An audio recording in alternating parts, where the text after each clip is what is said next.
Hi, have you ever wondered what it's like to squeeze all of your thoughts into a mere 60 to 90-second closing statement? Well, it's impossible. And here is the actual closing statement that I wanted to give at the VFW debate on the 17th of August.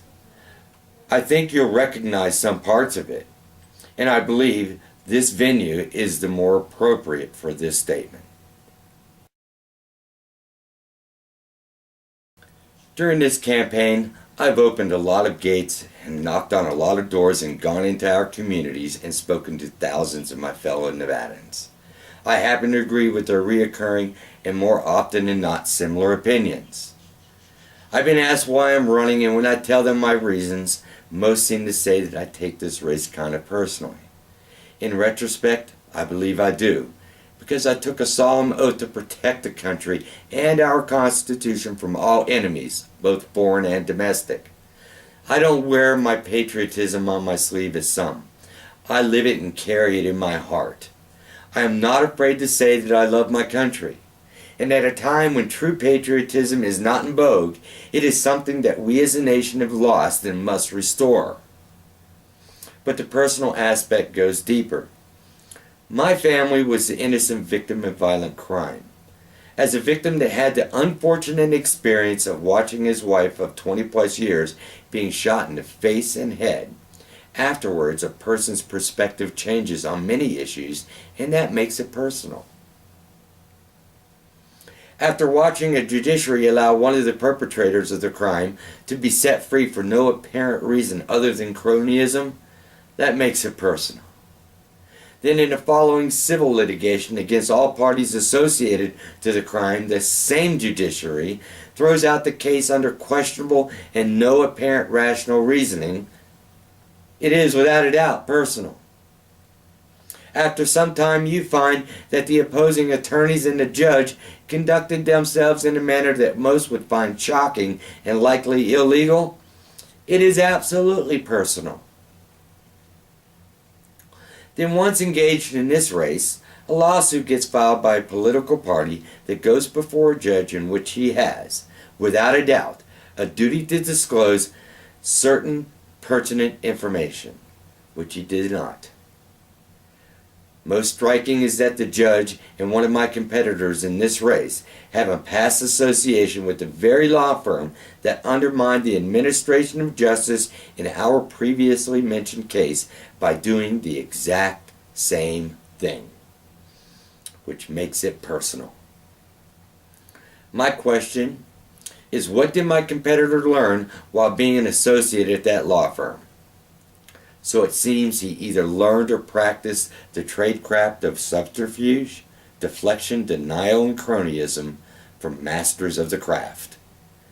For any person that would find themselves in my position, they too would say, it is personal.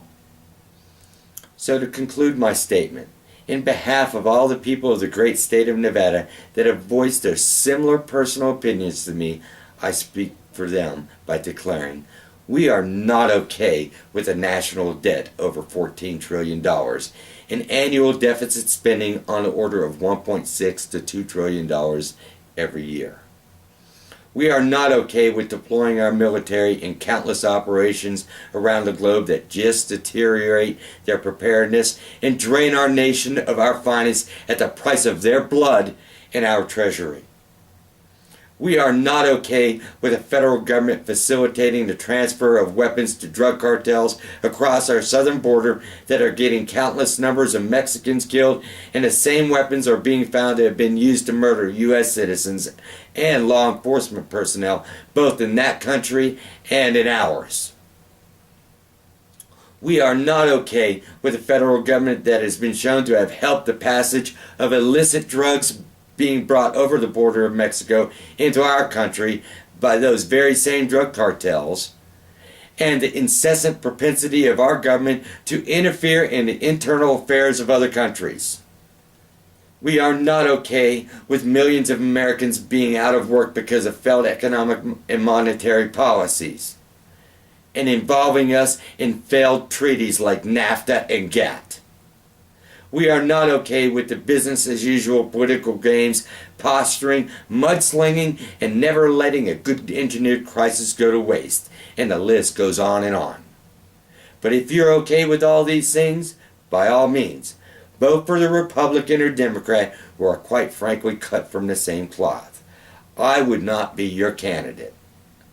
What makes me your candidate is the fact that not only will I stand and represent the interests of all the people of Congressional District 2, but I will stand firm for the rule of law and bring common sense and a breadth of conviction, passion, and purpose to restoring the control of our government back to we the people.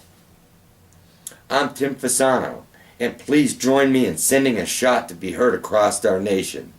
We are, by one man, one woman, one child, one vote at a time, taking our country back. Thank you.